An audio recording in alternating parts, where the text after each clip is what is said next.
जिस तरह से बिहार में आपराधिक घटनाएं दिन प्रतिदिन बढ़ते जा रही है, क्या जिस तरह से 2005 से पहले की घटनाएं बताई जाती है नीतीश कुमार के नेताओं के द्वारा, 90 के दशक को कहा जाता था जंगल राज, आखिर 2024 का जो घटनाएं दिन प्रतिदिन बढ़ते जा रही है, इसको आप क्या कहेंगे?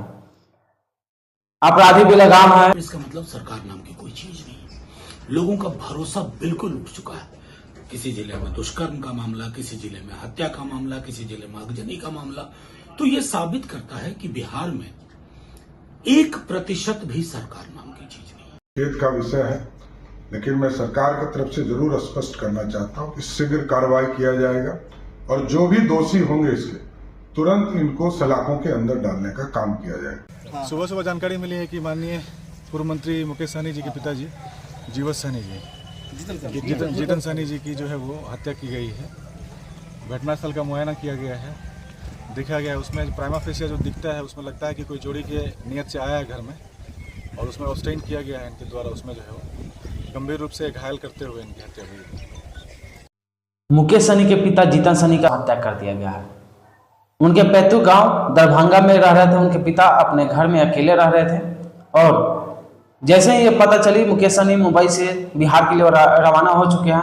लेकिन जिस तरह से बिहार में आपराधिक घटनाएं दिन प्रतिदिन बढ़ते जा रही है, क्या जिस तरह से 2005 से पहले की घटनाएं बताई जाती है नीतीश कुमार के नेताओं के द्वारा, ये क्या है? क्या उस 1990 के दशक को कहा जाता था जंगल राज, आखिर 2024 का जो घटनाएं दिन प्रतिदिन बढ़ते जा रही है, इसको आप क्या कहेंगे? अपराधी बेलगाम है। बढ़ती अपराध को लगाम लगाने के लिए अधिकारियों को सबसे ज्यादा एक्टिव होना चाहिए, साथ ही हमारे मुख्यमंत्री को इस पे सख्त निर्देश देना चाहिए। लेकिन जिस तरह से बढ़ती अपराध को नीतीश कुमार के सरकार ने बढ़ावा दिया है, यूं कहें तो बीजेपी की सरकार ने बढ़ावा दिया है। ऐसा लगता है कि 1990 में जंगल राज नहीं बल्कि 2024 में जंगल राज आ गया है। मुकेश सहनी वीआईपी पार्टी के अध्यक्ष हैं।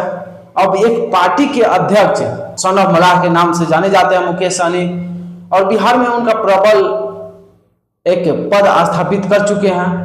लेकिन उनके पिता को संरक्षण नहीं दे पाती है एनडीए सरकार, तो क्या एक आम नागरिक का क्या हश्र होगा?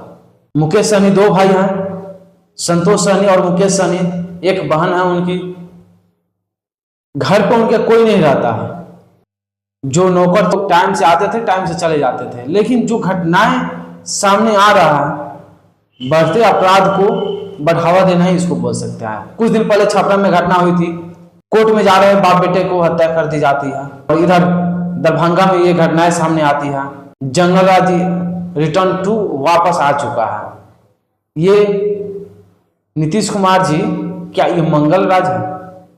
1990 को आप बताते हैं जंगल राज, तो क्या ये जो आपका 17 साल का कार्यकारिणी रहा है, क्या इसको मंगल राज कहेंगे? लगातार दिन प्रतिदिन घटनाएं बढ़ती जा रही है, आपराधिक घूम रहे हैं खुले। ऐसे में वहां के उस क्षेत्र के डीजीपी एसआईटी टीम गठित कर चुके हैं, और दरभंगा के एसपी देहात इस एसआईटी टीम को लीड कर रहे हैं। वही पुलिस का मानना है कि घर में चोरी करने के बहाने लोग गए थे, हस्तक्षेप करने पर उनकी निर्मम से हत्या कर दी गई। बिहार सरकार में जिस तरह से एक पार्टी के अध्यक्ष के पिता की हत्या कर दी जाती है, पूर्व मंत्री के पिता की हत्या कर दी जाती है, शासन भी सुस्त है और आपराधिक खुला घूम रहा है। वीआईपी के प्रवक्ता है देवज्योति का कहना है कि सरकार जब एक पूर्व मंत्री के पिता की रक्षा नहीं कर सकते, एक आम नागरिक का रक्षा कैसे कर सकती है? बिहार में अपराधी बेलगाम है। वही सीएम नीतीश ने आज मुकेश सहनी से बात की। उन्होंने कहा कि बहुत जल्द अपराधी की कार्रवाई की जाएगी और सांत्वना दी। ऐसे में जीतन राम मांझी ने बयान दिया है कि जिस तरह से मुकेश सहनी के पिता की हत्या कर दी गई है, अपराधी बहुत जल्द पकड़ा जाएगा। अब देखने का विषय ये होता है कि जिस तरह से नीतीश कुमार कहते थे कि 1990 की दशक जंगल राज था, तो ये 2024 का दशक क्या है? तो एक आम नागरिक का रक्षा कैसे कर पाएगी? आपकी इस पर क्या प्रतिक्रिया? क्या लगता है कि आपको 1990 का दशक जंगल राज था, या फिर 2024 का जो दशक चल रहा ये जंगल राज है? प्रतिक्रिया आपको कमेंट बॉक्स में देना है। तब तक बने रहिए हमारे साथ। जय हिंद, जय बिहार।